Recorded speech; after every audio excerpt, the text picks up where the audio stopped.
अगर मुगल भारत नहीं आते तो दोस्तों फर्ज कीजिए कि अगर इतिहास ने पलटी मारी होती और बाबर ने समरकंद की सत्ता हासिल कर ली होती तो साफ है कि वो भारत का रुख न करता। बाबर भारत ना आता तो मुगल साम्राज्य की नींव ना पड़ती और ना ही होते आगरा के ताजमहल, दिल्ली के लाल किला जैसे भारत समेत पाकिस्तान, बांग्लादेश में खड़े ना जाने कितने शाहकार जो दुनिया भर के सैलानियों की निगाहों में बसे रहते हैं। वो शहर जो उन्होंने बसाए भारत के नक्शे पर, उनका नामो निशान ना होता। मुगल ना आते तो खाने पीने के शौकीन यहाँ पीढ़ियों की पाक रवायत में रचे बसे मुगलाई पराठा, चिकन बिरयानी, लाहौरी चिकन, रोगन जोश, रोगन कबाब का स्वाद ना ले पाते। दोस्तों, क्या आपने कभी सोचा है कि अगर मुगल भारत में ना आते तो क्या होता? आगरा और दिल्ली की तो पहचान ही कुछ और होती। आइए जानते हैं कि अगर मुगल भारत नहीं आते तो हम किस किस चीज में महरूम रह जाते। ताजमहल वर्ल्ड हेरिटेज साइट है। इसका निर्माण 1630 से 1649 के बीच हुआ। कहते हैं मुगल बादशाह शाहजहां अपनी बेगम मुमताज महल से बेहद मोहब्बत करता था। डिलीवरी के दौरान मुमताज अल्लाह को प्यारी हो गई। उनकी याद में दुनिया से गाफिल शाहजहां ने इसे मुमताज की याद में बनवाया था। इस शाहकार को पूरा होने में 22 साल लगे। इसे बनाने में 22,000 श्रमियों ने दिन रात काम किया। 1,000 हाथियों को इस काम में लिया गया और खर्च सुनकर आपको यकीन नहीं होगा। जी हाँ, उस वक्त इसके निर्माण पर 32 मिलियन रुपए खर्च किए गए थे। सजाने के लिए जूल्स का प्रयोग किया गया था। साथ ही इसका जाली वर्क देखने लायक था।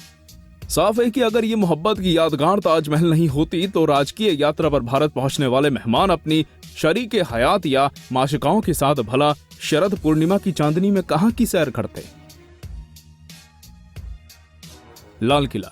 दोस्तों, जिस तरह एक शहंशाह की मोहब्बत की निशानी ताजमहल आगरा की पहचान है, उसी तरह दिल्ली लाल किले के जिक्र के बिना किसी काम की नहीं। इसे भी यूनेस्को ने वर्ल्ड हेरिटेज साइट घोषित किया है।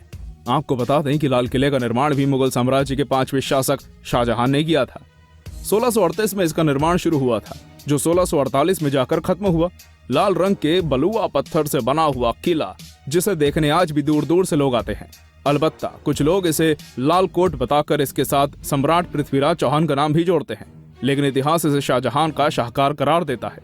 लाल किला ना होता और देश की आजादी के बाद पंडित जवाहरलाल नेहरू को अपने भाषण के लिए कोई और इमारत तलाशनी पड़ती।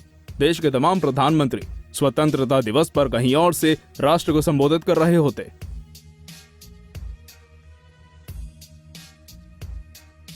आगरा का किला।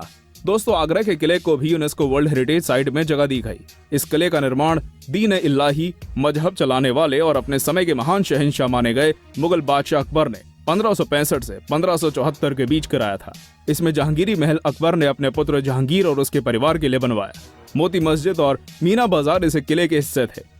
आगरा आने वाले तमाम सैलानी ताजमहल के बाद इस इमारत का रुख जरूर करते हैं और देखकर फारसी, यूरोपी, हिंदुस्तानी मिश्रित आर्किटेक्चर के मुरीद हो जाते हैं। हुमायूं का मकबरा। दोस्तों, मुगल बादशाह बाबर ने अपने पुत्र हुमायूं से बहुत मोहब्बत की थी। हुमायूं के मरने के बाद उनकी बहन हाजी बेगम ने इसे शुरू कराया था। वो साल रहा होगा लगभग 1570। इसे बनाने के लिए उस वक्त की मशहूर डिजाइनर औशर पारसी वास्तुकारों मिराक, मिर्जा ग्यास और उनके पुत्र सैयद मोहम्मद की सेवाएं ली गई। वास्तुकार यानी आर्किटेक्ट पिता पुत्र की जोड़ी ने इसे बेहद दिल के साथ डिजाइन किया था। औशर दोस्तों, बात हुमायूं के मकबरे की चल रही है तो आपको ये भी बता दें कि ये भारतीय उपमहाद्वीप यानी इंडियन सब कॉन्टिनेंट में पहला बगीचा मकबरा है। साफ है कि मुगल भारत नहीं आते तो देश की शान ये मकबरा भी यहाँ नहीं होता।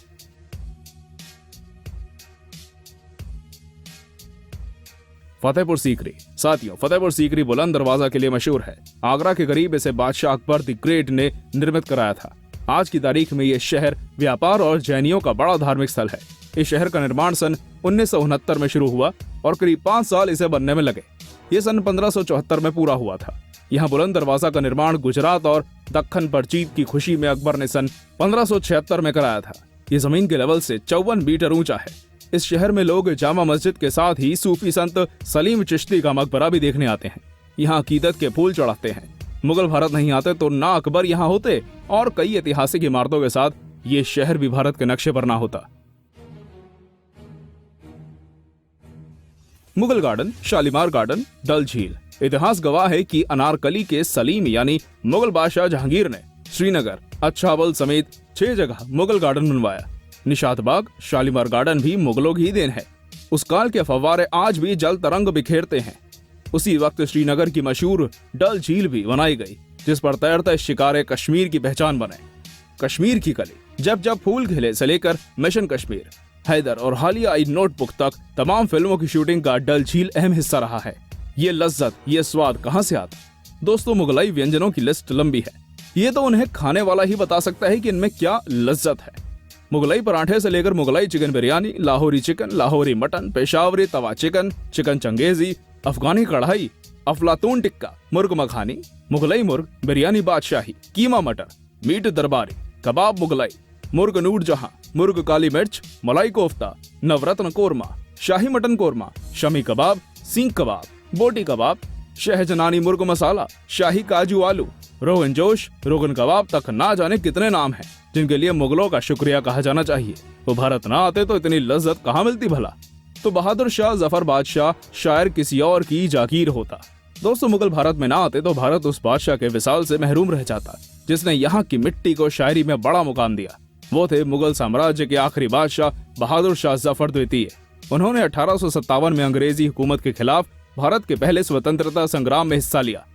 उन्हें अंग्रेजों ने कैद कर बर्मा भिजवा दिया, जहां उन्होंने 1862 में दम तोड़ दिया। इस आखिरी मुगल बादशाह बहादुर शाह जफर द्वितीय को शायरी का बेहद शौक था। उनके कहे शेर बहुत मशहूर भी हुए। बात करनी मुझे मुश्किल कभी ऐसी तो ना थी, जैसी अब है तेरी महफिल कभी ऐसी तो ना थी। कांटों को मत निकाल चमन से ओ बागवान, ये भी गुलों के साथ पले हैं बहार में।